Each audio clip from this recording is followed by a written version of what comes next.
Today we're making this beautiful macrame dish towel holder. Hi friends, let's go over some of the supplies we're going to need. You're going to need 3 or 4 millimeter single strand cotton rope, sharp scissors, wooden rings, and you want them kind of large, so around 3.5 inches or 4 inches in diameter. I purchased mine from Amazon. I'll leave the link in the description box. However, when they arrived, one of them was broken, so I'm not 100% thrilled, although they do the job. And finally, you're going to need fabric glue.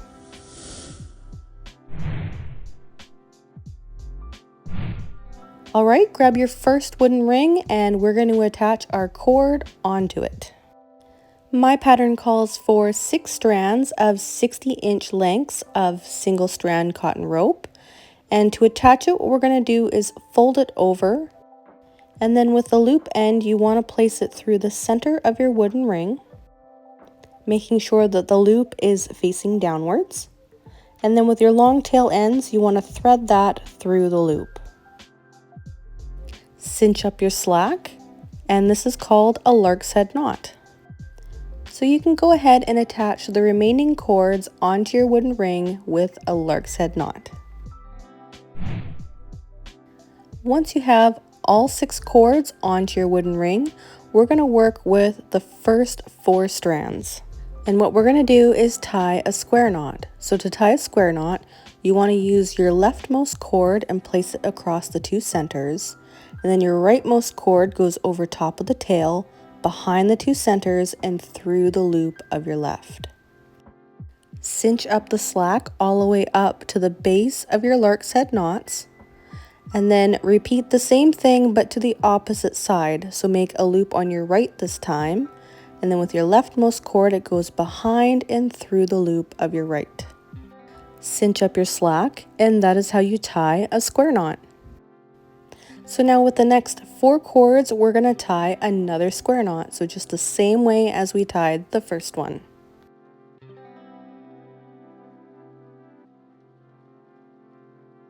And on a side note here, if you find that I'm going too fast for you, you can adjust the speed of this video by tapping the 3 dots on the top right corner. Or you can go check out my knot tutorial playlist.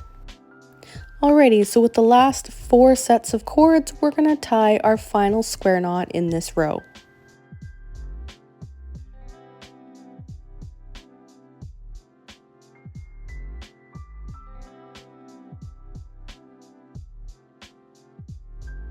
Alright, so for your second row, we're going to alternate our square knots. So to do this, we need to take our first 2 and our last 2 cords and move them up and out of the way. Grab the last 2 cords from your first knot, and then the first 2 cords from your second knot, so that you have a total of 4 cords.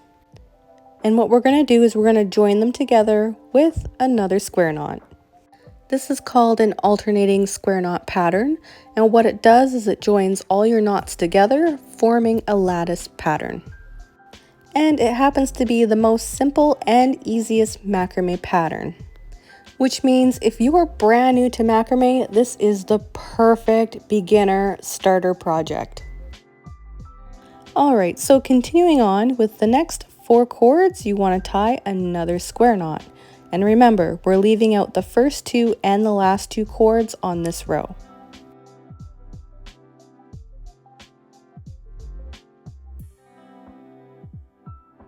Alright, so for the third row, you want to take back down those cords that we had left out.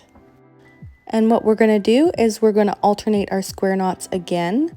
So we're going to grab the first set of 4 cords and we're going to tie another square knot. However, when you tie this square knot, what you're going to notice is that there's going to be a small gap right on the side on your second row. And that is because we had left out those 2 cords on our second row.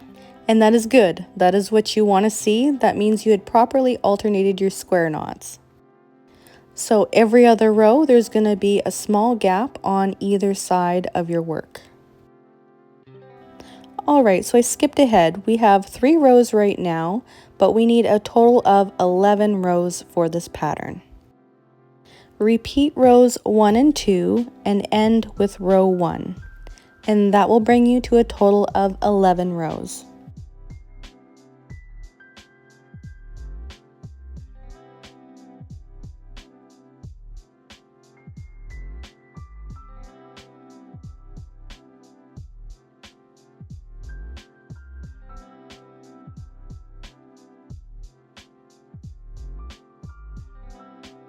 Alright, so let's count our rows. 1, 2, 3, 4, 5, 6, 7, 8, 9, 10, and 11. If your last row has 3 square knots, then you did it right. Now at this point of the project, it's a good idea to fold it over and double check if it fits the handle of your oven. 11 rows is the perfect length for me, but we do have a little bit of excess length, so if you do need it a little bit longer, you could probably squeeze out another row or 2. Next, we need to attach our second ring just like we did with our previous one. Now there's a little bit of a trick to get it to look just like it does at the top, and don't worry, I will show you that trick. So it's easier for me to show you if you divide your cords directly in half. You want the second half to mirror the first half. Now, let me show you what I mean. Take your wooden ring and place it on top. Grab your very first cord and place that on top of your wooden ring. Bring that cord through the center of your wooden ring, pulling it up towards your left. Then cross it over to your right. Bring your cord behind your wooden ring and up through the center. Then bring your tail end through the loop that you created at the top. Cinch up your slack so it's nice and taut. What you just created is a vertical lark's head knot. Now what you want to do with the tail end is you want to place it behind and over to your left hand side. Now we're going to skip the next strand of rope and discard it over to your left. With your third strand of rope, we're going to tie another vertical lark's head knot. So place your rope over top, down through your wooden ring, pulling it up towards your left hand side. Pull it taut, and then cross your rope over to the right hand side. Then come up through your wooden ring this time, and then through the top loop. Cinch up your slack, then take your cord behind the wooden ring and discard it over off to the left. Skip the next cord in line, and then the next cord after that, we're going to tie another vertical lark's head knot. Now, this knot is the trickiest part of this entire project, so feel free to adjust the speed of this video if you need to see it in slow-mo. But I promise you, once you've tied a few of these, you'll totally get the hang of it. Okay, so once you've take this cord and discard it off to the left-hand side, this is the part where we're going to switch it up a bit. Okay, so the next cord you want to discard to the left, and then the next cord after that you're also going to discard to the left. This is because we want to end with a vertical lark's head knot with the very last cord. So once you've skipped the 2 center cords, we're going to tie another vertical lark's head knot with the next cord.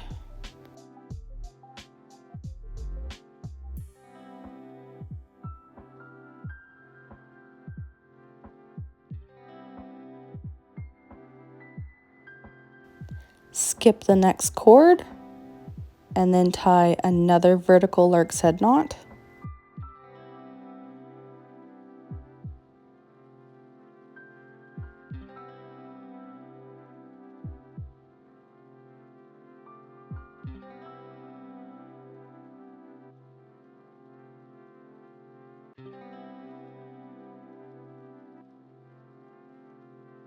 Skip the second to last cord, and then with your very last cord, you want to end with another vertical lark's head knot.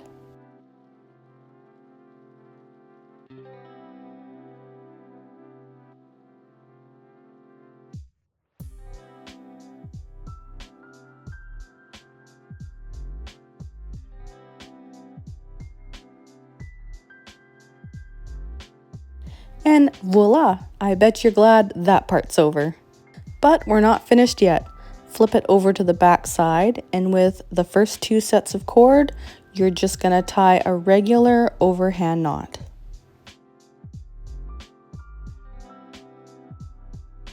Discard over to the left, and then with the next set of 2 cords, you're gonna tie another regular overhand knot.